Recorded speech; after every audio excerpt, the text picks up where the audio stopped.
రచ్చబండ ముచ్చట్లకి స్వాగతం సుస్వాగతం. ఈ రోజు రచ్చబండ ముచ్చట్ల కార్యక్రమానికి స్వాగతం.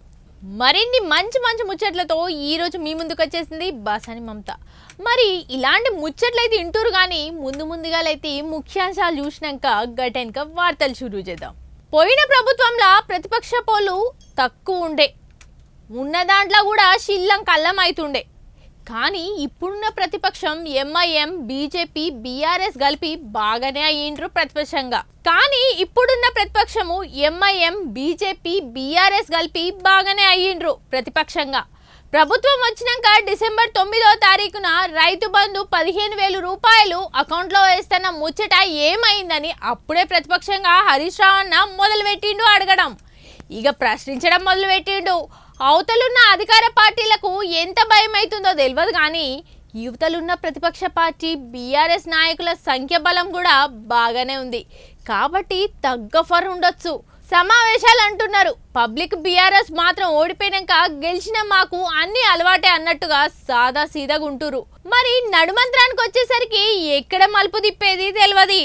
ప్రధాన ప్రతిపక్షం అంటే అప్పుడు యాదకొచ్చే పార్టీల పేర్లు ఏమున్నాయి? ఎంఐఎం లేకపోతే బీజేపీ, కాంగ్రెస్ ఉంటుండే. ఇక అప్పుడు 19 సీట్లు ఏమో ఉండే కాంగ్రెస్కు. కానీ ఇప్పుడు చూడండి, ప్రతిపక్ష పోలదే ఎక్కువ బలం ఉందంటనోళ్ళు. అయితే అసలు ముచ్చట ఏందని అంటే 9.5 ఏండ్లు అసెంబ్లీలో కేసీఆర్ సార్ ముఖ్యమంత్రి కుర్చీలో కూర్చుంటే ఈ కాన్ నుంచి బీఆర్ఎస్ పార్టీని నడిపిస్తాడు అన్నట్టు. ఇక గెలిచిన ఎమ్మెల్యేలు అంతా కూడి మీటింగ్ పెట్టిరట పొద్దుగాలనే గులాబీ భవన్లో కూర్చొని. ఎంత ఎందుకో ఏమో మరి ఇక కేటీ రామన్న, పద్మారావు సారు, ముఠా గోపాల్ సార్లు అయితే రాలేకపోయిర్రు అన్నట్టు. ఇక బీఆర్ఎస్ ఎల్పీ లీడర్గానైతే కేసీఆర్ సారే ఉండాలని senior MLA Pocharam Srinivas Reddy sir అన్నాడు అన్నట్టు. తలసాని సారు అట్లనే కడియం సారు కూర్చొని ఇద్దరు కలిసి హిమ్మతి ఇచ్చిర్రు. ఇంకా ఎవరి పేర్లు ముందుకు రాలే కాబట్టి అధ్యక్షుల వారే అసెంబ్లీ పెబ్బ అయ్యిండు అన్నట్టు. యునానిమస్గా ఇక గెలిచిండు. కతిమ్మ పదవులు వంచే జిమ్మదారు కూడా సార్కే ఉన్నట్టు తీర్మానం చేసిరట అందరు కూడి. ఆడికెళ్ళి ఆయనతో బస్సు ఎక్కి అమరవీల స్తూపం కాడికి పోయి నివాళులు అర్పించినాక అటే ఇంకా అందరు కలిసి అసెంబ్లీకి అయితే పోయిరు ఎమ్మెల్యేగా ప్రమాణ స్వీకారాలు చేయనీకి.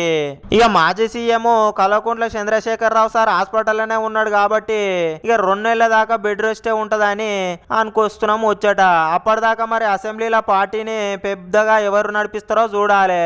ఇక తెలంగాణ వచ్చినాకనైతే ప్రతిపక్ష పార్టీలో 39 మంది ఉన్న బలంగా ప్రతిపక్ష పార్టీ ఇది వరకు ఏది లేదట. ఇదే తొలుగుతా అన్నట్టు. ఇక సీనియర్ మంత్రులు చాలా మందే ఉన్నారు, ఎమ్మెల్యేలు సుత. చూడాలా మరి ఎట్టెట్లయితుందో. తగ్గపారే ఉంటుండొచ్చు ఈ కాని నుంచి అసెంబ్లీల సమావేశాలు అయితే.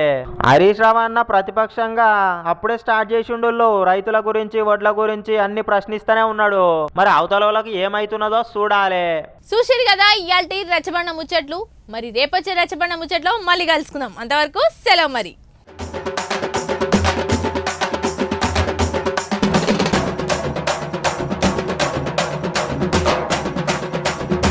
రచ్చబండ ముచ్చట్లకి స్వాగతం సుస్వాగతం.